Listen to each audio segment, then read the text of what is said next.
Hello बच्चों, इस question में हमसे ये पूछा गया है कि which of the following ions show higher spin only magnetic moment value. तो यहाँ पे हमें कुछ आयंस दिए गए हैं और हमें higher spin only magnetic moment कौन सा है वो बताना है। तो इस क्वेश्चन में जो की कॉन्सेप्ट है वो ये है कि सबसे पहली बात तो स्पिन ओनली मैग्नेटिक मोमेंट का जो फॉर्मूला होगा वो होगा n into n plus two under root में। ठीक है, और यहाँ पे जो n है ये है nothing but number of unpaired electrons.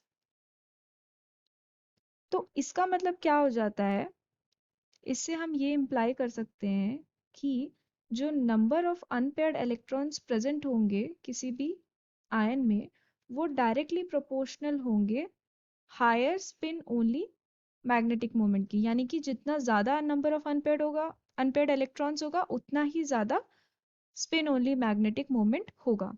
तो अब चलिए देख लेते हैं इसमें एक एक करके नंबर ऑफ अनपेयर्ड इलेक्ट्रॉन्स। तो फर्स्ट है हमारे पास टाइटेनियम। नॉर्मली टाइटेनियम का इलेक्ट्रॉनिक कॉन्फ़िगरेशन होता है आर्गन 4s2 3d2। तो यहाँ पे टाइटेनियम 3 प्लस का जो इलेक्ट्रॉनिक कॉन्फ़िगरेशन वो हो जाएगा आर्गन 3d1। तो यहाँ पे आ जाएगा आर्गन 3d1। फिर नेक्स्ट है हमारे पास मैंगनीज।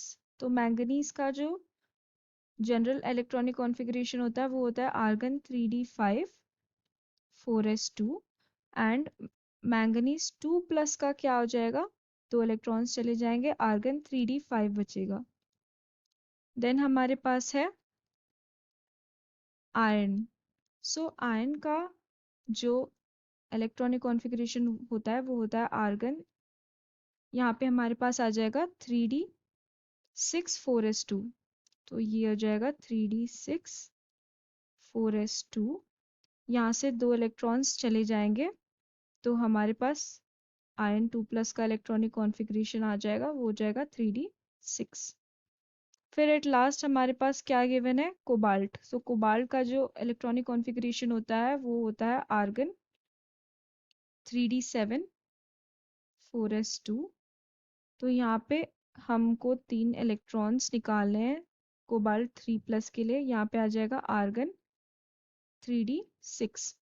ठीक है, तो अब हम देख लेते हैं यहाँ पे अगर हम देखें फर्स्ट टाइटेनियम 3 प्लस में, तो यहाँ पे नंबर ऑफ अनपेयर्ड इलेक्ट्रॉन्स कितने हैं, 1। मैंगनीज 2 प्लस में देखें तो यहाँ पे डी ऑर्बिटल में 5 इलेक्ट्रॉन्स हैं। तो यहाँ पे हमारे पास ऐसे कुछ फिलिंग होगी यहाँ इनकी, यहाँ पे Eg, ये Eg है, ये T2G है। तो इलेक्ट्रॉन्स फिल होते वक्त ऐसे 1 2 3 4 5, तो यहाँ पे n आ जाएगा 5। देन हमारे पास है 3d6। तो अगेन यहाँ पे क्या होगा, ऐसे इलेक्ट्रॉन्स की फिलिंग होगी Eg और T2G। एंड यहाँ पे 6 इलेक्ट्रॉन्स हैं तो 1 2 3 4 5 6। तो नंबर ऑफ अनपेयर्ड इलेक्ट्रॉन्स कितने आ गए, 4।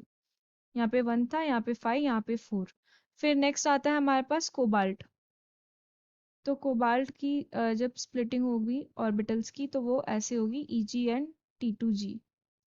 ठीक है, बट एक डिफरेंस है कोबाल्ट में, वो ये है कि ये लो स्पिन कॉम्प्लेक्स बनाता है।